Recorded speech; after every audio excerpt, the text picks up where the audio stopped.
on a vu tout ce qu'on pouvait faire avec la récupération, c'est-à-dire qu'on prend des objets, des matières, des matériaux et on en fait des choses pour nous, chez nous. Et on va voir maintenant qu'est-ce qu'on fait avec le recyclage, c'est-à-dire quand on amène nos objets dans une usine de tri par exemple, qu'est-ce que ça devient et à quoi ça sert?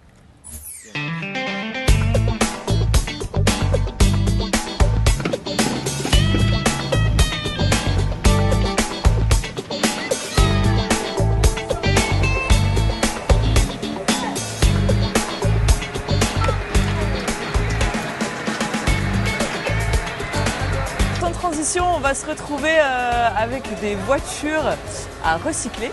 Donc on parle plus du tout de recyclage manuel, on parle plutôt de recyclage en usine. Donc on va amener ces voitures dans une usine et il va nous expliquer comment ça se passe. Alors bonjour, comment ça va? Bonjour, ça va, ça se passe. Ok, vous êtes là depuis quand? On est là depuis quelques mois déjà parce qu'on a fait plusieurs opérations. On a commencé par la commune de Mamoudzou, après on a été en Petit Air, donc Dzaoudi l'abattoir. Et vous là, avez enlevé combien de voitures? On doit être autour de 1000 véhicules, si c'est pas plus. Est-ce que tu penses que les matériaux qu'il y a là-dedans, ça pollue une fois que ça va dans la terre ou une fois que ça se désagrège? Bien sûr, ça va dans la terre parce que j'imagine que ces véhicules, avant qu'ils soient détruits, avant qu'ils soient dans ces états-là, c'est des véhicules qui étaient remplis du carburant, remplis d'huile. Donc à force, ces liquides-là s'échappent dans la terre et ensuite c'est ramené par l'eau, la pluie, l'eau et ça va dans nos rivières, dans l'océan. Donc c'est pas très bon tout ça. Ok. Bon bah vous faites une bonne action pour la planète. Ah bah oui, on est là pour ça. Hein.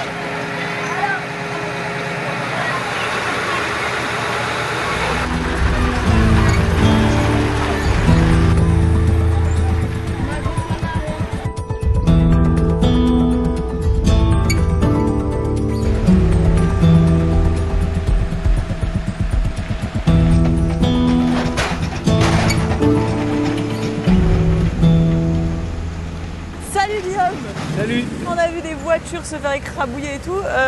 Après, vous faites ça avec? Bah oui, en fait, la voiture, elle arrive ici. Ouais. Ce qu'on va faire en premier, c'est on va enlever toutes les matières un peu dangereuses qui sont pas à base de fer. Les pneus, les batteries, les liquides dangereux. Il peut rester du carburant. Et une fois qu'on a tout extrait, on met les voitures dans la presse. Et bah, on compresse la voiture, hein, littéralement, et elle sort en cube comme ça. Ensuite, on met tout ça en boîte et ça part par bateau, en général vers l'Asie, où ça va être recyclé.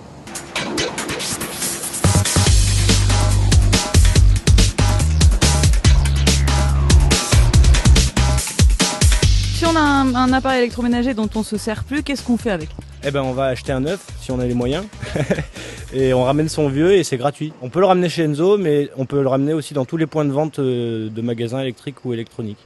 D'accord. Il y a quoi comme appareil électroménager par exemple? En fait on a 4 flux, donc les petits appareils, un rasoir électrique, un aspirateur, tout ce qui est frigo, tout ce qui est écran, les télés aussi. Et on a aussi tout ce qui est lave-vaisselle, machine à laver, etc. quoi.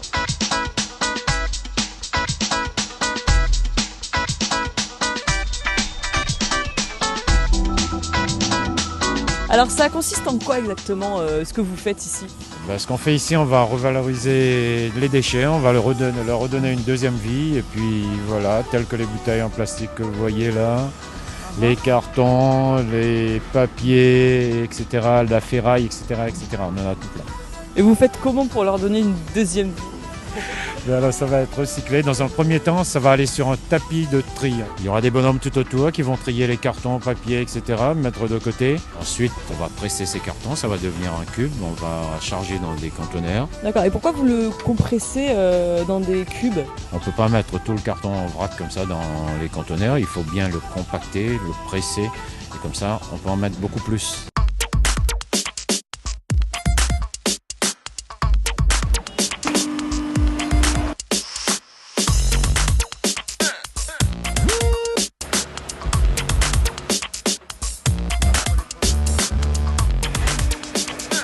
Alors je vous propose maintenant d'aller voir un spécialiste de l'ADEME qui va nous expliquer qu'est-ce qu'on peut faire avec toutes ces matières. L'objectif c'est que les déchets soient exportés, on l'a dit. Une fois qu'ils sont exportés, ils vont partir en valorisation. Prenons par exemple le papier, va repartir en papeterie en Asie pour reformer du papier. Ou alors les canettes, elles vont partir dans d'autres pays d'Asie aussi pour reformer tout un tas d'articles en métal, etc. Un exemple. Et par exemple, on peut réutiliser avec 670 canettes, on peut faire un vélo. 670 canettes Oui, seulement? oui, un vélo. oui. C'est Ok, pour l'armature. Entre le moment où on dépose la D'accord. canette et le moment où ça devient un vélo, ça passe par où? On va déposer les déchets, donc les canettes et les bouteilles dans les bornes. Une fois que les bornes sont pleines, un collecteur vient les chercher. Les compacts, fait des balles, des gros cubes de plastique et de métal. Et puis ces cubes sont mis en conteneur et sont exportés. Merci beaucoup d'avoir répondu à nos questions. C'est moi, je vous remercie. Voilà, et bien merci à tous d'avoir suivi cette émission. Pour résumer, on peut dire que le mieux, c'est de moins consommer. Par exemple, boire de l'eau du robinet, c'est toujours mieux pour l'écologie que d'acheter des canettes ou des bouteilles. Mais si vous êtes amené à le faire, il faut privilégier les bouteilles en verre. Et si ce n'est pas le cas, les canettes et les bouteilles en plastique, savoir bien les recycler, les trier pour qu'elles soient réutilisées par la suite. Voilà, pour ma part, je vous laisse avec les comédiens d'Aqua et je vous dis à la prochaine. Kwaheli!